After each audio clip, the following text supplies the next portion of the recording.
Hello students, আমার চ্যানেলে তোমাদেরকে স্বাগত। শুরু করছি 2027 মাধ্যমিক পরীক্ষার্থীদের জন্য একটি ইতিহাসের ক্লাস, ইতিহাসের শর্ট প্রশ্নের ক্লাস। ঠিক আছে, তো তোমাদের সামনে রয়েছে ইতিহাসের দ্বিতীয় অধ্যায় সংস্কার, বৈশিষ্ট্য ও পর্যালোচনা। এই অধ্যায় থেকে আমরা ইতিহাসের টেক্সট বই খুঁটিয়ে যে শর্ট প্রশ্ন সেটা করছিলাম, আজকে করব এখন। তো প্রথম থেকে শেষ পর্যন্ত ভিডিওটা দেখবে, আর তোমাদের কিন্তু আমি হাইলাইট দিয়ে দাগিয়ে দিচ্ছি এবং মুখে বলে দিচ্ছি যে প্রশ্নগুলো কেমন আসবে। ঠিক আছে, তো এই প্রশ্নগুলি তোমরা এমসিকিউ, এসিকিউ তোমরা ঠিক ভুল ম্যাচিংয়ে তোমরা পাবে।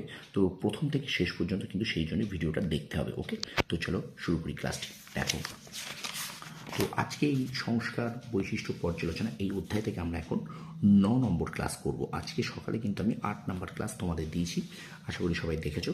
তো ভিডিওটা প্রথম থেকে শেষ পর্যন্ত একটু দেখবে। আর একটা কথা ভালো বলো, শর্ট প্রশ্ন কিন্তু কোনো সাজেশন হয় না, শর্ট প্রশ্ন কিন্তু টেক্সট বই খুঁটিয়ে পড়তে হয়। ঠিক আছে, তো চলো শুরু করি। এবার দেখো, ডেভিড হেয়ারের উদ্যোগ পাশ্চাত্য শিক্ষা বিস্তারে, এই যে বলেছিলাম পাশ্চাত্য শিক্ষা বিস্তারে ডেভিড হেয়ারের উদ্যোগ, যেটা আমি সকালবেলা একটা ক্লাস দিয়েছিলাম, 8 নম্বর ক্লাস। 9 নম্বর ক্লাস এটা আজকে। দেখো, ভারত হিতৈষী স্কটল্যান্ড নিবাসী ডেভিড হেয়ার ঘড়ির ব্যবসা সূত্রে যে অর্থ সঞ্চয় করেছিলেন তা তিনি ভারতীয়দের শিক্ষার জন্য ব্যয় করেন। বন্ধু রামমোহনের কাছে তিনিই প্রথম পাশ্চাত্যের আদর্শে হিন্দু স্কুল কলেজ প্রতিষ্ঠার প্রস্তাব দেন। শেষ পর্যন্ত সুপ্রিম কোর্টের প্রধান বিচারপতি sir Hyde Eastwood David Hare ও তার বাঙালি বন্ধুদের সাহায্যে হিন্দু কলেজ প্রতিষ্ঠিত হয়, বর্তমান যার নাম প্রেসিডেন্সি বিশ্ববিদ্যালয়। তাহলে মনে রাখবে তোমরা যে হিন্দু কলেজ কে প্রতিষ্ঠা করেন, না হিন্দু কলেজ কিন্তু প্রতিষ্ঠা করেন ডেভিড হেয়ার। এই নামগুলো তোমাদেরকে দেবে না, কিন্তু জাস্ট দিয়ে দেবে হিন্দু কলেজ প্রতিষ্ঠাতাকে। হিন্দু কলেজের প্রতিষ্ঠাতা ডেভিড হেয়ার কত সালে প্রতিষ্ঠিত হয়? 1817 সালে। হিন্দু কলেজের বর্তমান নাম কি? হিন্দু কলেজের বর্তমান নাম প্রেসিডেন্সি বিশ্ববিদ্যালয়। তিনি এই কলেজের পরিচালন সমিতির সদস্য ছিলেন। বাংলা ও ইংরেজি ভাষায় পাঠ্যপুস্তক রচনা ও স্বল্প মূল্যে তা বিতরণের উদ্দেশ্যে তিনি 1817 খ্রিস্টাব্দে, মনে রাখবে 1817 খ্রিস্টাব্দে কলকাতা স্কুল বুক সোসাইটি প্রতিষ্ঠা করেন।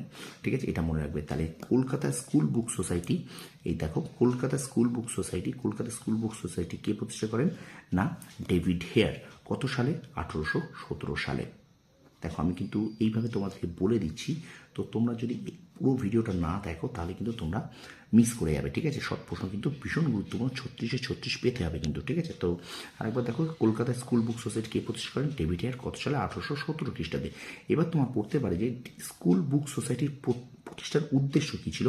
না বাংলা ও ইংরেজি ভাষায় পাঠ্যপুস্তক রচনা ও স্বল্প মূল্যে তা বিতরণের উদ্দেশ্য। ঠিক আছে, বাংলা ও ইংরেজি ভাষায় পাঠ্যপুস্তক রচনা ও স্বল্প মূল্যে তা বিতরণের উদ্দেশ্যই ছিল স্কুল বুক সোসাইটির প্রতিষ্ঠা করা। পাশ্চাত্য শিক্ষা বিস্তারের উদ্দেশ্যে 1818 খ্রিস্টাব্দে দেখো কলকাতা স্কুল সোসাইটি স্থাপন করেন। কত সালে? এটা 1818 সালে। ঠিক আছে, কে প্রতিষ্ঠা করেন? এটাও কিন্তু ডেভিড হেয়ার প্রতিষ্ঠা করেন। কে প্রতিষ্ঠা করেন?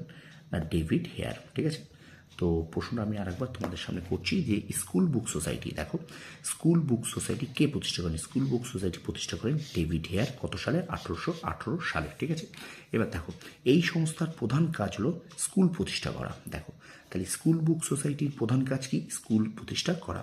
স্কুল বুক সোসাইটির উদ্যোগে 1825 খ্রিস্টাব্দে পৃথিবীর মানচিত্র প্রথম বাংলায় প্রকাশিত হয়। তাহলে এটা মনে রাখবে যে কোথায়, কার উদ্যোগ বা কিসের উদ্যোগে পৃথিবীর মানচিত্র প্রথম বাংলায় প্রকাশিত হয়? না স্কুল বুক সোসাইটির উদ্যোগে। তাহলে দেখো, স্কুল বুক সোসাইটির উদ্যোগে কিন্তু 1825 খ্রিস্টাব্দে পৃথিবীর মানচিত্র প্রথম বাংলায় প্রকাশিত হয়। এক্ষেত্রে প্রশ্ন আসতে পারে যে পৃথিবীর মানচিত্র প্রথম কত সালে প্রকাশিত হয়? 1825 খ্রিস্টাব্দে প্রথম প্রকাশিত হয়। আর পৃথিবীর মানচিত্র বাংলায় প্রথম কাদের উদ্যোগে বা কিসের উদ্যোগে হয়? না স্কুল বুক সোসাইটির উদ্যোগে হয়। হেয়ার সাহেব সিমলা স্কুল, আরপুলি স্কুল ও পটলডাঙ্গা স্কুল প্রতিষ্ঠা করেছিলেন। তাহলে হেয়ার সাহেব মানে David Hare, Simla school, Arpuli school আর পটলডাঙ্গা স্কুল, যেটার বর্তমান নাম হেয়ার স্কুল, প্রতিষ্ঠা করেছিলেন। তো এখান থেকে প্রশ্ন আসতে পারে যে সিমলা স্কুল কে প্রতিষ্ঠা করেন? David Hare. আরপুলি স্কুল কে প্রতিষ্ঠা করেন? David Hare. পটলডাঙ্গা স্কুল কে প্রতিষ্ঠা করেন? David Hare. আচ্ছা, পটলডাঙ্গা স্কুলের বর্তমান নাম কি? পটলডাঙ্গা স্কুলের বর্তমান নাম কিন্তু হেয়ার স্কুল। 1835 খ্রিস্টাব্দে কলকাতা মেডিকেল কলেজ প্রতিষ্ঠায় তিনি সাহায্য করেন।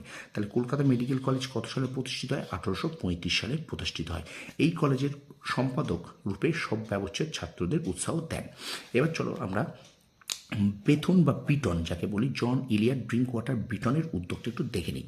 দেখো, স্কটল্যান্ডের বিখ্যাত আইনজীবী জন ইলিয়ট ড্রিঙ্ক ওয়াটার বিটন, যার আমরা বেথুন নামে জানি। বড়লাটের আইন সচিব হিসেবে ভারতে তাঁর কর্মজীবন শুরু হয়। তাহলে বড়লাটের আইন সচিব কে ছিলেন? কিন্তু এই বেথুন, ঠিক আছে। আচ্ছা, ওই বছরই তিনি কাউন্সিল অফ এডুকেশনের সভাপতি নিযুক্ত হন। তাহলে কাউন্সিল অফ এডুকেশন সভাপতি নিযুক্ত হন কে? না, বেথুন বা ড্রিঙ্ক ওয়াটার বিটন, ঠিক আছে। দেখো, কাউন্সিল অফ এডুকেশনের সভাপতি নিযুক্ত হন। আচ্ছা, ইংরেজি শিক্ষিত ভারতীয়দের তিনি অধীত বিদ্যা মাতৃভাষায় পরিবেশন করতে উৎসাহ দেন। বিটনের প্রধান কীর্তি ছিল নেটিভ ফিমেল স্কুল নামে কলকাতায় সাধারণের জন্য একটি বালিকা বিদ্যালয় প্রতিষ্ঠা করেন, যেটা 1849 সালে।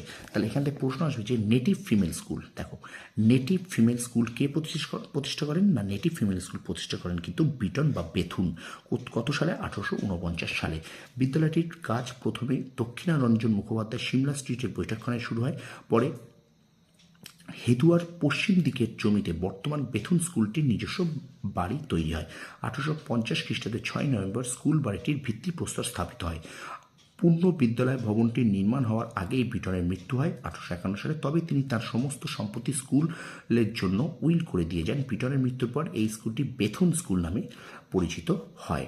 বিটন কলকাতায় বাইরে আছে। এই যে নেটিভ ফিমেল স্কুল, দেখো নেটিভ ফিমেল স্কুলের বর্তমান নাম কিন্তু বেথুন স্কুল, এটা মনে রাখবে, ঠিক আছে।